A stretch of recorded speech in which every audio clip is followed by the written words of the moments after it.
Malcolm Jolley for the Wino Journalist podcast with Jens Peter Barynin from Vivi Economics. Mm. Vivi Economics looks at the economics of the wine business and trade.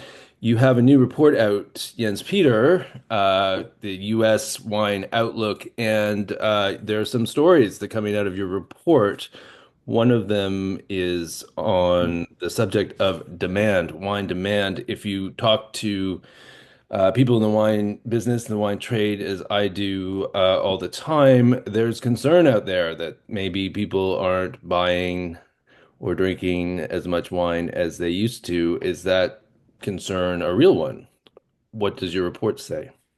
Right. Well, it's the data in the industry, the history. We're just talking a historical question here. We're talking about a historical question, and yeah, it is in decline, and it's really warrants some serious concern um, about how things are transpiring. And here I actually have a picture of the demand thing here. I'll share it with you. Um, uh, Essentially, like we've been seeing, in the last 4 years, including this year, we've had anywhere from a 1 to 3% decline in North American US demand for wine.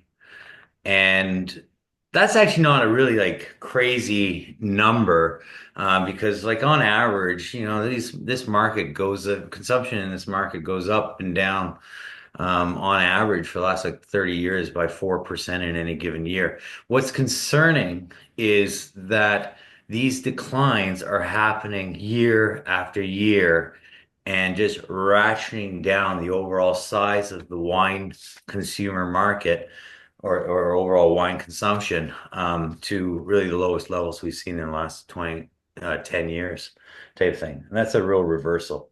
So, yeah, and you're asking, and what were you asking? Whether or not this is like a temporary type thing? Well, that was actually going to be exactly what I wanted to ask. Is No. this just because we're harder economic times, inflation? Hmm. What's driving this? Yeah, well, okay, so there's like a cyclical argument, and then there's sort of a question about the fundamentals around the industry, and sort of a battle between, or a question about whether or not it's one or the other or both, that type of thing.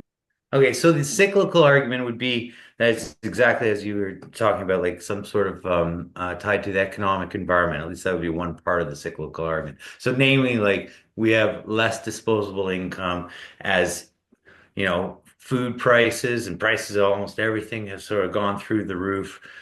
Interest payments on your mortgage have gone up. We have less discretionary spending, and alcohol, believe it or not, is considered something that's discretionary, particularly by us economists. So that's like one of the things that sort of leads this. Maybe this is like a cyclical factor of the current economic woes. Another argument is that maybe it's because we've had such a huge increase in wine prices on average over the last like 2 to 3 years, right? So that's also making us sort of like curtail from wine and rethink how much we buy. And then the last one, I guess, this one I hear in terms of the cyclical argument is that maybe we're still in sort of a post-pandemic unwinding of like sort of over purchasing in the past, that type of thing. I think that one's actually a little weaker of the three. But anyhow, all of these factors to some extent have contributed to the decline in demand over the last 3 years. But I'm afraid to say what we're seeing in North America and globally, in terms of wine consumption, this is not a cyclical issue. There's a whole host of things that are at play, very measurable things that speak towards the fundamentals of these, for the fundamental long-term demand of these markets. So, wine producers I talk to sometimes complain that young people aren't drinking wine like their older Yeah, relatives, like people like us, do. yeah. Is that part, is there a demographic uh, problem?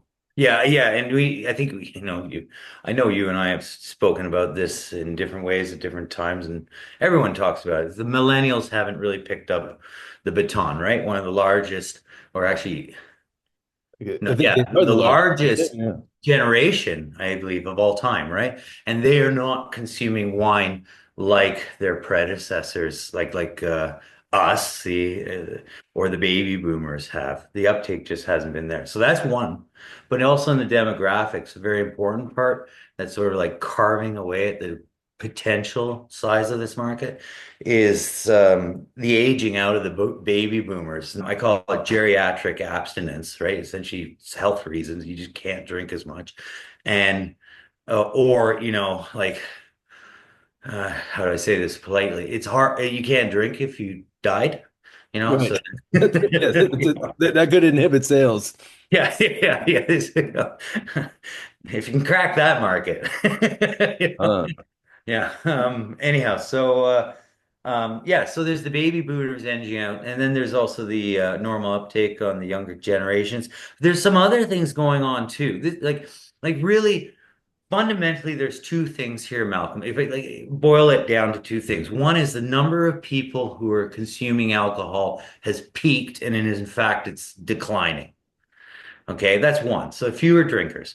Second thing is that the amount people are drinking for a whole host of reasons, that's in decline, like consumption per person, right? So these things two added up are real negative weights towards the potential for wine demand. Now we spoke about the baby boomers and then also the younger populations. There's like measurably what we call the heavy or maybe consistent drinkers of alcohol. That number has fallen off the cliff since 2020, and I suspect that's a pretty big piece behind what we're seeing in total demand. Um, and then there's also like competition within the alcohol sphere and then also outside. So within, RTDs is a commonly cited one, and then outside of it would be like cannabis as an alternative to imbibing. The other thing too is that the perception of wine in particular within as like a health option, that is seems to have unraveled. Like the yeah. French paradox is over, Right. right? Yeah, like there's actually amongst the youth, I've seen surveys where it shows that they think smoking cannabis is healthier than consuming wine. Right? Right. Not just hard liquor, like wine. Right. You know? And wine. So, Well, maybe they've seen their parents drink too much wine. I don't yeah, know. yeah, yeah. Well, thank you, Jens Peter, for illuminating us on this rather depressing news. But at least I guess if the wine industry knows what's happening, then maybe they can figure out some strategies to Mhm. keep us supplied and keep them in business. Yeah, And and I don't mean to sound all negative. There are some positive messages that we have out there, but I think we best be advised or aware that, there's something fundamentally shifting here that should be of concern to anyone who produces, sells wine.